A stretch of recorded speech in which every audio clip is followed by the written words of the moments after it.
बारी है CAMS computer age management services के नतीजों पे बातचीत करने की। और कुछ देर से एमडी साहब इंतजार कर रहे हैं। सॉरी अनुज सर, अनुज कुमार साहब मैनेजिंग डायरेक्टर आपको कैम्स के, आपको आपकी स्क्रीन पे रेडी नजर आएंगे। नतीजे आए थे। अब क्या है, वो कैपिटल मार्केट से जुड़ी स्टोरीज हम लोग सीक्वेंशियली कंपेयर करते हैं, तो साल दर साल तो नंबर्स डिसेंट हैं। सीक्वेंशियली अनुज सर वो एकदम टॉप लाइन फ्लैट नजर आ रही है।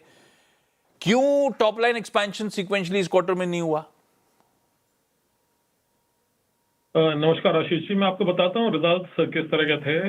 नॉर्मली हम ईयर ऑन ईयर कंपैरिजन करते हैं, पर अगर मैं क्वार्टर टू क्वार्टर बताऊं आपको, तो जो जियोपॉलिटिकल सिचुएशन है वो मार्च में इमर्ज करनी शुरू हुई थी। तो अगर आप फोर्थ क्वार्टर लास्ट ईयर कर लें तो जैन फेब नॉर्मल महीने थे, मार्च सबड्यूड महीना था, ये पूरा क्वार्टर सबड्यूड था। अप्रैल मई जून पूरा का पूरा सबड्यूड था। तो एमएफ के एसेट ज्यादा ग्रो नहीं किए, केआरए में वॉल्यूम्स नहीं ग्रो हुई और एक प्राइस रीसेट आया। तो अगर आप क्वार्टर एंड क्वार्टर देखेंगे तो आप ज्यादा एक्साइटेड नहीं होंगे। अगर आप ईयर ऑन ईयर देखेंगे तो आपको दिखेगा कि प्रॉफिट्स पैट 17% अप है, एबिडा 18% अप है, नॉन एमएफ रेवेन्यू 28% अप है और एमएफ रेवेन्यू करीब 10% अप है। एक चीज मैं और ऐड करूंगा कि क्योंकि अब जुलाई के बाद से स्थिति थोड़ी सी संभली हुई लग रही है, इसलिए सेकंड क्वार्टर में जब हम क्वार्टर भी देखेंगे तो हमें शायद पिक्चर ज्यादा अच्छी दिखाई देगी। फर्स्ट क्वार्टर के लिए क्वार्टर एंड क्वार्टर शायद बहुत अच्छा कंपैरिजन नहीं हो। ओके, हाँ, साल दर साल नंबर्स अच्छे थे, तो मैं कह ही रहा हूं आय में 12%, मुनाफे में 17% का जम था। सीक्वेंशियली जो मापदंड बाजार रखता है उसमें थोड़ा सा ठंडा। अच्छा, इक्विटी के एयूएम्स रिकॉर्ड 31-31.5 लाख करोड़ रुपए पे पहुंचते हुए आपका बढ़िया इंक्रीमेंटल इक्विटी शेयर था। अब ये बताओ आप, ये करंट मार्केट फ्लक्चुएशंस के चलते क्या कुछ अर्ली साइंस ऑफ मॉडरेशन नजर आ रहे हैं रिटेल एसआईपी में, नेट इक्विटी इनफ्लोज में, जब हम Q2 में दस्तक दे रहे हैं? तो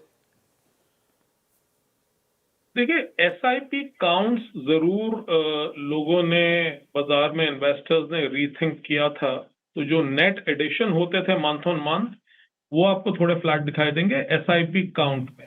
हाँ, कलेक्शन अपनी जगह पे खड़ा हुआ है। तो कलेक्शन अगर हम कैंप्स लेवल पे देखें तो फर्स्ट क्वार्टर में करीब करीब 60,000 करोड़ का कलेक्शन था एसआईपी से।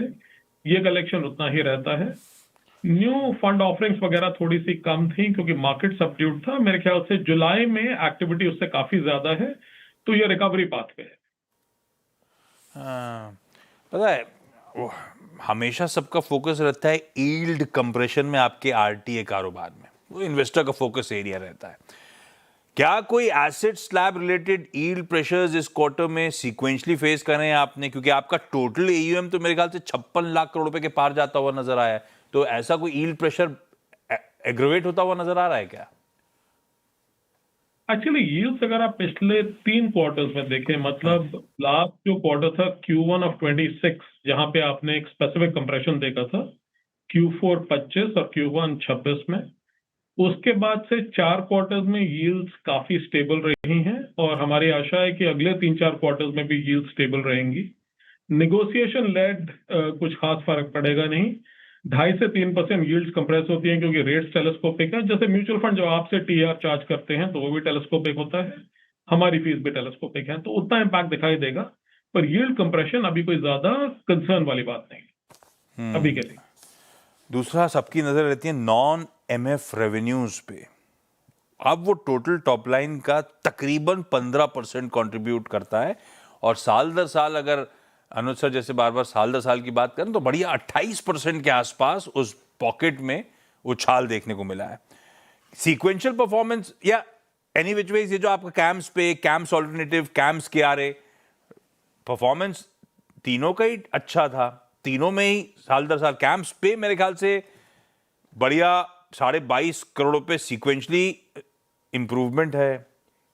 कैम्प्स केआरए में थोड़ा सा कूल ऑफ है सीक्वेंशली।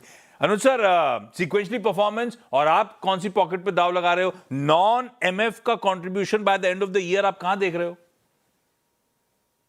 ये जो 15% का नंबर आपको दिख रहा है, ये 16% दिखाई देना चाहिए by the end of the year. तो 1% का इंक्रीमेंट होगा और प्रॉफिटेबिलिटी इसकी इंप्रूव होगी। अभी करीब 15-16% की एबिडा पे है। हमारा पूरा फोकस है कि ये 20% की एबिडा तक पहुंच जाए।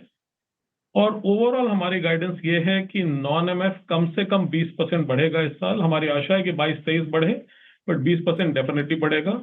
और एंटरप्राइज लेवल पे आपको करीब 13% रेवेन्यू आप और करीब 16% एबिटा आप दिखाई देना चाहिए जब यह साल खत्म हो। ऑफकोर्स बाजार पे काफी कुछ डिपेंड करता है, इसलिए हम स्पेसिफिक गाइडेंस नहीं देते, पर अगर आप जनरल एस्टिमेट की बात करें तो इतना हो जाना चाहिए। अनुज सर कॉन्फिडेंट है, कोनो दिक्कत नहीं। सीक्वेंशली कंपैरिजंस ड्रॉ करना Q1 और Q4 के बीच में शायद सही मापदंड नहीं है। साल दर साल परफॉर्मेंस अच्छी थी और आने वाला समय FY27 बढ़िया पैन आउट होता हुआ कैंप्स के लिए नजर आएगा। अनुज सर, थैंक यू जुड़ने के लिए।